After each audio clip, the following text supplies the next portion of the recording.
الحمد لله رب العالمين،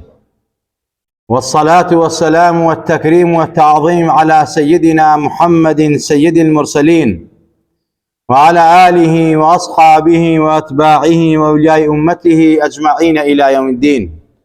اللهم ربنا آتنا في الدنيا حسنة وفي الآخرة حسنة وقنا عذاب النار. واشكو براي إيمان دارم، السلام عليكم ورحمة الله وبركاته. حضرتی محمد صلی الله عليه وسلم لسر برسترینی روشت و اخلاق کان بوا. او پیغمبر نازدارا فرمیت اکمل المؤمنین ایمانا احسنهم خلقا. اکمل ترین بروادارو تواوترین بروادار اوی کوا اخلاق برز بی و خور روشت برز بی، خاونی آکار و گتاری جوان بی، معامله شیرین بی لگل پروردگاری و خلقی پروردگاریا. عزیزان و خوشویستان، یک لو اخلاق جوانانی پیغمبری خوا صلی الله علیه وسلم تواضع خوبکم زانینا لآستی پروردگار و لآستی عبدی پروردگارا. پیغمبری نازدار ما صلاة و سلام لسر بی لهمو کس متواضع تر بوا، لهمو کس خوبکم زانی تر بوا. تواضع يعني چی؟ يعني ملكتي بو خوا، بو فرماني خوا، بو آيتكاني خوا، بو فرماني پیغمبر و اصحابي پیغمبري خوا صلى الله عليه وسلم. تواضع يعني كأخلاقك نبيل و جوان و خور روشتك برزة، يعني راخستي بالي ميرباني بو خوشويستان بو دوستانت بو برامبرت لتعاملو لها سوكوتا لقل خلقي خوا براسي بالي مهرباني راخي بمهربان بي بسوز بي حق راستي قبول كي لهركس يكو حق وهبت. يعني انسان كات حق بيسيت اگر كويليجيش بيت اگر عبدكيش بي اگر منالكيش بي اگر جنجكيش بي تو ابي حق قبول كي تو ملكتي بي وتسليمي بي. تواضع يعني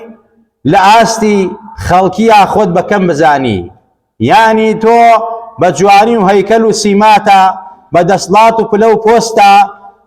بدولمانيتا براسي خود بزياتر وشاكتر وباشتر نزاني لعبدكاني خواي قورا. پیغمبري نازدار من صلاة وسلامي لسر بيه خاوني تواضع بوا.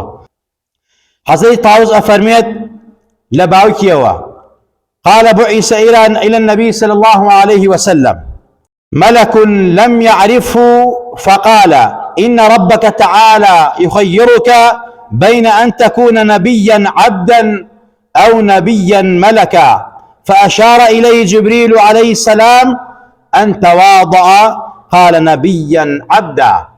أفرمي خواهي تبارك وتعالى فريشتيكي نادخ ندي پیغمبري نازدار صلاة وسلامي لسر بيه أو فريشته پیغمبري خواه نئناسي وتي خواهي قورة سلامت ليكا مخيري كردوي وسرپشي كردوي لبيني اوي كوا پیغمبريكي عبد بي يا پیغمبريكي پاشا بي. لو كاتا حضرت جبرائيل هميشه هاوكاري پیغمبري خواب وصلى الله عليه وسلم اشارة دي بو كرد فرمي تواضع بنوينا لحضوري پروردگارا. افرمي لو كاتا يكسر فرمي نبيا عبدا حزأكم پیغمبريك مو عبد بم نك پیغمبرك مو پاشا بم. عزيز كانم پیغمبري ايما آوا متواضع بوا بويا هميشا بالي مهرباني بويا يك بيكي هاولكاني دوستكاني امتكي راخستوا وخوا بي افرمت واخفض جناحك لمن اتبعك من المؤمنين. بالي مهرباني راخا رسول اكرم بو اوانيك شون كوتيتون بو اويك وا تواضعيتو ببيسن ببينن شون كوتي توبن وقتو ملكزبن متواضع بن خوبك مزان بن. عزيزان وخوشويستان بويان پیغمبر نازدارا صلاة وسلامي لسربه ايدا بلاي منالا سلامي اكر، ايدا بلاي افرتا سلامي لي اكر، ايدا بلاي بيرشنكا سلامي لي اكر، هاوكاري اكر، قصي خوشي لقلا اكر، خوي بزلنا ازانيا پیغمبر نازدارا صلاة وسلامي لسربه. حتى حضرت انس فرميه أنه مر على صبيان فسلم عليه ئەیدا بەلای مناڵە سەلامی لێکردن سەری ماچە کردن قسەی خۆشی بۆ کردن حتا ئەفەرمێ برایەکی بچووکمان هەبوو چۆلەکەیەکی لێون بوو یا چۆلەکەی مردار بووە پێغەمبەری خوا دای بەلای مناڵەکانە ئەو مناڵەی بان کرد کە حەزین بوو ناڕەحەت بوو غەمناک بوو دەستی بەسەرا هێنا ماچی کرد ئەنجا ئەیفەرمووی یا ئەبا عومەیر ما فعل النغەیر ئەی ئەبا عومەیر ئەوە چۆلەکەی تۆ چی بەسەر هاو یعنی قسەی خۆشی دڵنەوای ئەداوە ئەمە تەواضوعی پێغەمبەری نازدارە صلی الله عليه وسلم عەزیزەکانم هەمومان ئینسانین الناس سەواسیە کەسنانی المشت وەک دانەکانی شانە یەکسانین والله کەسمان لە کەسمان زیاتر نییە بەشەرین ئینسانین مرۆڤین ئیتر دەوڵەمەنی و سەرمایە و جوانی و لەشساغی ئەمە لای پەروەردگارە بۆیە پێغەمبەری نازدار خوای تەبارەکە پێ فەرمێت یا أيها الناس إنا خلقناكم من ذكر وأنثى وجعلناكم شعوبا وقبائل لتعارفوا إن أكرمكم عند الله أتقاكم والله هیچ کەسێک لای خوا پلەی زیاتر نییە بەبایەختر نییە گەورەتر نییە بەڕێزتر نییە خۆشەویستتر نییە ئیلا بە تەقوا نەبێ بۆیە پێغەمبەری خوا لەسەر کێوی عەرەفە ڕاوەستا بوو ئەی فەرموو خەڵکینە هەمووتان یەکسانن هەمووتان نەوەی ئادەمن پێغەمبەری خوا فەرقی بەینی عەرەب و عەجەم نییە فەزڵ لە بەینی عەجەب و عەرەبا نییە هەمووتان نەوەی ئادەمن و ئادەم من توراب ئادەمیش لە گڵ دروست کراوە بۆیە ئاگادار بن کەس فەزڵی بەسەر کەسان نییە لا فەضڵ لعەرەبین عەلى العەجەمی فەزڵی عەرەبی بەسەر عەجەمیان نییە بڵێ من عەرەبم و خزمی پێغەمبەرم باشترم چاکترم نە بەخواوان نییە پێغەمبەری خوا فەرمووی بە تەقوا نەبێ ئینسان ناگاتە لووتکەی سەعادەت و بەختەوەری بە تەقوا نەبێ ئینسان لای خوا بەرز نابێتەوە خۆشەویست نابێ بۆیە فەرمووی متواضع بن خۆ بەکەم زان بن خۆتان بە گەورە مەزانن هەمووتان نەوەی ئادەمن ئەوەی کە تەقوای زیاترە لە خواوە نزیکترە حتا و پێغەمبەر نازارە ئەیدا بەلای شێتە یعنی بەڕاستی بەردی تێ نەگرت گاڵتەی پێ نەکرد ئیستیزای پێ نەکرد بەڵکوی بانگە کرد قسەی خۆشی بۆ کرد هاوکاریە کرد دەستیە گرت هەتاڵن ئافرەتێک جارێکیان عەقلی بە جۆرێک بوو پێغەمبەری خوا بانگی کرد قسەی خۆشی بۆ کرد ئەنجا فەرمووی یا ئومە فولانین انظري أي دستك شئت حتى أقضي لك حاجتك فمي تشيت في ويستا بوجه وجهكم أقلي نوعك بو أفرادك بشوازك بو يعني الله مختل العقل بو يعني أقلي تواو نبو بلا من بيغمبر قالطي بي نكر أم بيغمبر براستي استيزاي بي نكر ناو ناتوري بي ونالكان وكو أمو شمعكم القائية ما كسي كتيك شيء ترى بقى سرجع دو من اللي بردي تيغري وخلقاطي بيكا أي كابا أو إيتكوا مسرعو هنرو بارحال تمثيل وخوي لناوكم القاو مجتمع أما زور تاوانه قوريه پێغەمبەری نازدار حتى لەگەڵ شێتەکانیشا متواضع بوو خۆ بەکەم زان بوو ئازیزەکانم هەر لە نمونەی خۆ بەکەم زانی پێغەمبەری خوا صلی الله عليه وسلم لەگەڵ ماڵ و منداڵە لەگەڵ خێزانەکانیە لە دایکی مانداران پرسی پێغەمبەر تەعاملی چۆن بوو لە ماڵە خۆی بە گەورە ئەزانی ئیش و کاریە کرد ئەی فەرموو چۆن یەکێک لە ئێوە لە ماڵە ئیش ئەکا خزمەتی ماڵ و منداڵەکە پێغەمبەر باشتر بوو چاکتر بوو ئەی فەرموو پێغەمبەر نازدارە صەڵات و سەلامی لەسەر بێ كان رسول الله صلى الله عليه وسلم يعمل في بيتي لما لقي خويا كاريك قالت نعم كان رسول الله صلى الله عليه وسلم يخصف نعله ويخيط ثوبه ويعمل في بيتي كما يفعل أحدكم في بيته پیغمبری خوا نعلکانی خوی دوری و پیغمبری خوا صلی الله علیه وسلم جلوبری خوی دوری و پیغمبری خوا پلاکانی خوی پاک کرده و پیغمبری خوا صلی الله علیه وسلم مالا کاری کرد وقت چون کسی کلی و کارکا نیوت من پیغمبرم ابي خدمتم كان نا پیغمبری خوا زور متواضع خو بكم زان و عزیزان و خوشویستان هر بویا خوا لوصف تواضعي پیغمبرا دل پاکی پیغمبرا اخلاق برزي پیغمبرا افرميت فبما رحمة من الله لنت لهم ولو كنت فظا غليظ القلب لانفضوا من حولك فاعف عنهم واستغفر لهم وشاورهم في الامر فاذا عزمت فتوكل على الله ان الله يحب المتوكلين خوا لوصف پیغمبرا افرميت ازاني او خلق بو تویان خوشویست بو دوای تو کوتن ئەی خۆشەویستەکەی من تۆ بەڕاستی میهرەبان بووی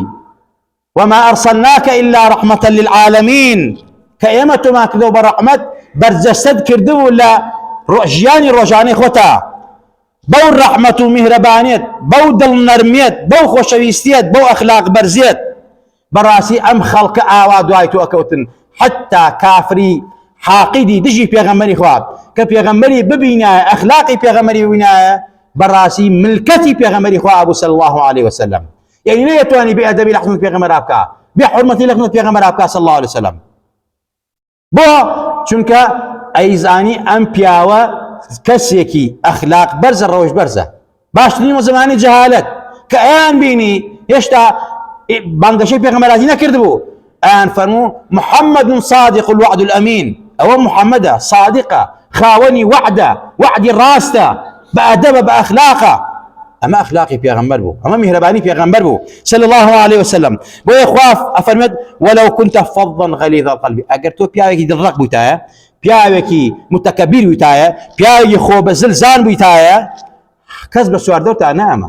هەمووی ڕایە نەکرد بەڵکو تۆ پیاوێکی دڵنەرم و خۆشەویست و بە ئەخلاق و بە ڕەوشت و متەواضع بووی بۆیە عەفویان کە داوای لە خۆشبوونیان بۆ بکە دوعای خەیریان بۆ بکە مشاوەرەیان پێ بکە پرسیان پێ بکە بە هاوڵەکانن بە چواردەورت کاتێک عەزم و جەزم لەسەر کارێک دروست بوو تەوەکل لەسەر خوا دانیە بڵێ خوا پشتیوانی منە ومن يتوكل على الله فهو حسبه ئیتر ئێمە پشتیوانی تۆین خوا بە پێغەمبەری ئەفەرموو صلی الله عليه وسلم ئازیزەکانم بۆیە ئەو پێغەمبەرە نازدارە بە ئومەتەکەشی ڕاگەیەنیە متەواضع بن تواضع أخلاقي پیغمبرانه أخلاقي صالحان وخواناسانه أخلاقي بيوچاكانه إنسان بتواضع بس أبيتوا إنسان بملكتي بوخوا وخلقي خوا بس أبيتوا إنسان بتواضع براسي لا إخوا خوشويش أبيه لا خلقي خوا خوشويش أبيه بويا پیغمبر أفرميه صلاة وسلام إلى سربيه إن الله أوحى إلي أن تواضعوا ولا يبغي بعضكم على بعض پیغمبری خوا فرمی خوا وحی بۆ من کردووە کە خۆم و ئومەتەکەم متەواضع بین متەکەبیر نەبین خۆ بە گەورەزان نەبین خۆمان لە خەڵک بە چاکتر نەزانین اینجا بەغی و طوغیان نەکەین بەسەر یەکتریا زوڵم لە یەکتری نەکەین تەکەبور نەکەین ئەمە شعار و سرودی پێغەمبەر و ئومەتی پێغەمبەری خوایە صلی الله عليه وسلم و هەروەها ئەو پێغەمبەری خوا ئەفەرمێت لە فەرمایشترا وما تواضع أحد لله إلا رفعه الله هیچ کاتێک بەڕاستی ئینسان بە تەواضع کەمی نەکردووە خۆی بە کەم بزانێ لە بەرامبەر عەبدەکانی خوا کەم بێ و خەڵک بە کەم سەیریکان نەخێر ئەم تەواضعە پێغەمبەری خوا ئەفەرمێت ئینسان کەم ناکاتەوە شخصیات ئینسان کەم ناکاتەوە بەڵکو ئینسان بەرز ئەکاتەوە خوا بەرزی ئەکاتەوە با متەواضع بین لەگەڵ یەکتریا با خۆمان بەزل نەزانین با ماڵ و سەر و سامان و هەیکەل و سیما و سیحەت و عافیەت و پلە و پۆستە خۆمان بە گەورە نەزانین زوڵم لە بەرامبەرەکەمان نەکەین مەرحەبایی یەکتری بکەین جیرانەکانمان دراوسەکانمان قەوم و کەسەکانمان براکانمان خوشکانمان ئاگامان لە یەکتری بێ ئەزیزەکانم هەمومان وەکو یەک ژیانە بینە سەر وەکو یەک ڕۆحمان هەیە وەکو یەک ئەمرین زیندوی ئەبینەوە لای خوا کێ گەورەیە متەقی و لە خوا ترسان یەکێ لە عەلامەت و نیشانە و شیعار و سروتی متەقیەکان ئینسان خۆی بەکەم بزانێ خۆمان بەکەم بزانین لە دنیا و لە قیامەتا سەربەرزە بین خۆمان بە گەورە بزانین بە دەسەڵات و قۆی خۆمانە بنازین و متەکەبیر بین وما تكبر إلا تكسر أوي كوا براسي خوي متكبر بخوي بقرزنا إلا خوا لوتي يشينو بشتي يشينو أبرو شيبا يا ربي خوا لتفارينا باسم عصمي خد لمان خوش با عاقبت من بخير بيرا متواضع من كي خو من بكم بزاين الأصل يكتريا متكبر نبين لخو رازين نبين يا ربي خوا جان متقيبين لخوا ترزبين صالح بين بياوي تشاك بين أهلي ورع بين أهلي تواضع بين خوايا شفاي نخوش كان من با عاقبتي بيرا كان من بخير يرى هداية جنز كان من با يا ربي خوايا همو نخوشانا لناو شار لقركا لدروي شار لدروي والله داوي دعاء خير انك خوايا شفاء عز وجل بنيرا خوايا شفاء همو نخوش كان بنيرا بتايبت نخوش خستخانه كان من بتايبت نخوش خستخانه هوا خوايا نخوشن نارعتن خوايا زليل انك خوايا شفاء عز وجل بنيرا خوايا نخوشي خۆمان و ماڵ و مناڵ و گەڕەک و محەل و مزگەوتمان خوای شفای عاجل و پەلەمان بۆ بنێرە یا ربی خوای گیان شیفای عاجلمان بۆ بنێرە یا ربی خوای گیان لە هەموو دەرد و بڵاو و نەخۆشیێکی خراپ و سەیل و سقام پارێزراومان کە یا ربی خوای لە دەپاڕێنەوە بە ئیمان و بمانژێنە بە ئیمان و بمانبێنە بە ئیمان و زندومان کەرەوە چەند مسلمانێک کێشە و گرفتیان هەیە داوای دوعای خەیریان لێکردوین خوای لە دەپاڕێنەوە لەم شوێنە پیرۆزە لەم ماڵەی توە لەم ڕۆژە پیرۆزە لەم مانگە پیرۆزە خوای لە دەپاڕێنەوە کێشە و گرفتی هەموو لایەکمان چارەسەرکەی بە تایبەت ئەو مسلمانانی کە داوای دوعایان لێکردنی خوای کێشە گرفتەکان حەقی ئەوانەی منداڵێنێ خوای منداڵی ساڵحیان بەرێ ئەوانەی هیانە و ساڵێ خوای بۆیان ساڵەکەی خوای مناڵی هەموو لایەکمان ساڵەکەی یا ربی خوای گیان بە ئیمان و بمانشێنە بمانبێنە زندومان کەرەوە